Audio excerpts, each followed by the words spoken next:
With arms and legs flailing, with their heads bobbing up and down, the spiders cried, "Spare our lives! Spare our lives!" But those 70 small pilgrims had them completely pinned down and refused to let go. "Let's not hit them yet," said Pilgrim. "Let's tell them to return our master and our brothers." "Elder brother," screamed the fiends, "return the Tang monk to him and save our lives." Dashing out, the Taoist said, "Sisters, I wanted to eat the Tang monk. I can't save you." Infuriated by what he heard, Pilgrim cried, "If you don't return my master, take a good look at what your sisters will become." Dear great sage. One wave of the forked staff and it changed back into his original iron rod, which he raised with both hands to smash to pulp those 7 spider spirits. After he had retrieved all his hairs with 2 shakes of his tail, he wielded the iron rod and sped inside all by himself to search for the Taoist. When the Taoist saw his sisters being beaten to death, he was struck by remorse and immediately met his opponent with upraised sword. In this battle, each of them was full of hate as he unleashed his magic powers. What a marvelous fight! The fiend wielded his treasure sword. The great sage raised his golden hooped rod. Because of the Tang court's Tripitaka, all 7 girls were first sent to their deaths. Now the hands of rectitude showed their might. To work with magic the golden-tipped rod. The great sage was strong in spirit. The bogus immortal, audacious. Their bodies went through the most florid moves. Their 2 hands like a windlass spun and turned. The sword and the rod banged aloud. Low hung and gray were the clouds, with cutting words and clever schemes. As in a picture, they charged back and forth. They fought till the wind howled and sand flew to scare tigers and wolves. Till heaven and earth darkened, and the stars themselves removed. That Taoist withstood the great sage for some 50 rounds when he gradually felt his hands weakening. All at once, he seemed to have been completely drained of his strength. He therefore quickly untied his sash and took off his black robe with a loud flap. "My son," said Pilgrim with a chuckle, "if you're no match for someone, stripping isn't going to help you." But after the Taoist took off his clothes, you see, he raised up both of his hands and exposed 1,000 eyes grown on both ribs. Emitting golden beams, they were terrifying indeed. Dense yellow fog. Bright golden beams. Dense yellow fog. Spurted out from his 2 armpits like clouds. Bright golden beams. Jetted from these 1,000 eyes like flames. Like barrels of gold left and right. Like copper bells both east and west. This was a bogus immortal's magic. The divine might of a Taoist. Blinding the eyes, the sky, and the sun and moon. This dried hot air descended like a coop, and had the great sage sun equal to heaven. Confined in golden beams and yellow fog. Terribly flustered, Pilgrim spun around and around in the golden beams, unable even to take a step forward or backward. It was as if he had been imprisoned inside a barrel.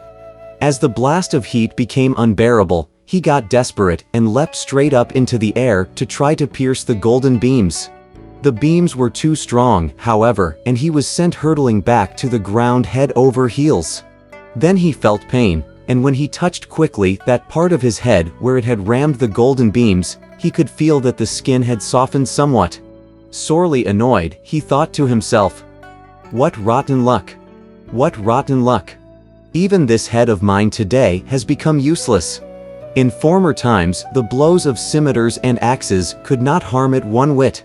How could slamming into the golden beams now soften the skin? It may fester afterwards, and I may end up with a permanent sore, even if it heals." After a while, the blast of heat was again becoming unbearable, and he thought to himself further, "I can't go forward or backward. I can't move left or right. I can't even crash out of here by going upward. What shall I do? All right, I'd better take the low road and get the mother out of here." Dear great sage. Reciting a spell, he changed with one shake of his body into a pangolin, also named Scaly Anteater. Truly, His 4 iron claws could bore through hills and rocks like sifting flour. His scaly frame could pierce cliffs and ridges like cutting scallions. 2 luminous eyes seemed like a pair of refulgent stars. A sharp, pointed beak, stronger than any steel chisel or diamond drill.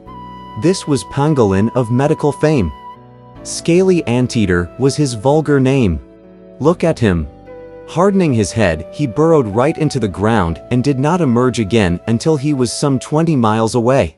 The golden beams, you see, had managed to cover a distance of only some 10 or 12 miles. After he changed back to his original form, he was overcome by fatigue and his whole body ached. Bursting into tears, he wailed, "Oh Master! Since I left by faith the mountain that year, we came west together in unceasing toil. We had no fear for billows of the sea. How could we capsize in a small gully?" As the handsome Monkey King vented his grief, he suddenly heard someone weeping also behind the mountain. He rose, wiped away his tears, and turned to look. A woman in garb of heavy mourning, with a bowl of cold rice soup in her left hand, and a few pieces of yellow paper money in her right, came toward him, sobbing every step of the way. Nodding his head, Pilgrim sighed to himself. Truly, as they say, the person shedding tears meets the tearful one. He whose heart's broken sees the broken heart. I wonder why this woman is crying. Let me question her a bit. In a short while, the woman came up to where he was standing, and Pilgrim bowed to say, "Lady Bodhisattva, for whom are you weeping?" "My husband," said the woman, blinking back her tears. "Had a dispute with the master of the Yellow Flower Abbey, when he tried to buy some bamboos from him, and he was poisoned to death by that master with poison tea. I am taking some money to his grave to be burned, in order to repay his kindness as a spouse." When Pilgrim heard these words, tears rolled down his cheeks. On seeing that, the woman said to him angrily, "You are so senseless. I grieve on account of my husband. How dare you mock me with your tears and your sorrowful countenance?" Bending low, Pilgrim said, "Lady Bodhisattva, please don't be angry. I am Pilgrim Sun Wukong, the senior disciple of Tripitaka Tang, the bond brother and royal envoy of the great Tang in the land of the East. We were journeying to the western heaven when we had to rest the horse in the Yellow Flower Abbey. We ran into a Taoist in that abbey, some kind of a monster spirit, who had made a fraternal alliance with 7 spider spirits. Those spider spirits wanted to harm my master in the Cobweb Cave, but 8 Rules, Shamunk, my 2 brothers, and I succeeded in having him rescued. The spider spirits, however, went to the abbey to tattle on us, claiming instead that we intended to assault them. My master and my brothers were poisoned by the tea offered by the Taoist, and all 3 of them, including our horse, are now trapped in the abbey. Only I didn't drink his tea. When I smashed his tea mug, he fought with me, and those 7 spider spirits also came out to let loose their silk cords to try to ensnare me. When I escaped through my magic power, I questioned the local spirit and learned of their original form. Then I used my magic of body division and pulled out the fiends by rolling up their webs.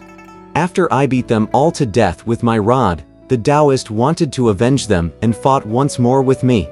When he was about to be defeated after some 60 rounds, he took off his clothes to expose 1,000 eyes on his 2 ribs. They emitted countless golden beams to have me completely enclosed, and I found it practically impossible to move at all. That was when I had to change into a scaly anteater to escape by boring through the ground. I was grieving just now when I heard you weeping, and that was why I questioned you. When I saw that you had at least paper money to repay your husband, but I had nothing at all to thank my late master, I grieved even more. How could I dare mock you?" Putting down her rice soup and paper money, the woman bowed to Pilgrim and said, "Don't be offended. I had no idea that you, too, are a victim. According to what you've told me, I can tell that you don't recognize that Taoist. He is actually the demon lord of 100 eyes, and he is also called the Many-Eyed Fiend. But if you are capable of such a transformation that you could do battle with him for so long and still escape his golden beams, you must have great magic powers. Nevertheless, you still can't get near that fellow. Let me recommend a holy worthy to you. With her assistance, you will surely be able to overcome those golden beams and bring the Taoist to submission." On hearing this, Pilgrim bowed hurriedly and said, "Lady Bodhisattva, if you have such information, please instruct me. Tell me who is the holy worthy, so that I can go and solicit her assistance. If I succeed in getting her here, I shall be able to rescue my master and avenge your husband's death. Even if I tell you, however," said the woman, "and even if you manage to get her here to subdue the Taoist, I fear that you will be able only to exact vengeance. You won't be able to rescue your master." "Why not?" asked Pilgrim. The woman said, "That fellow's poison is most potent. After a person has been poisoned by the drug, even his bones and marrow will deteriorate after 3 days. Your journey to find her may prevent you from saving your master in time. I know how to move fast on the road," replied Pilgrim. "No matter how great the distance is, half a day is all I need." The woman said, "In that case, listen to me. About 1,000 miles from here there is a mountain by the name of the Purple Cloud Mountain. At the Thousand Flowers Cave in the mountain, there is a holy worthy by the name of Pralamba. She is able to subdue this fiend." "Where is this mountain?"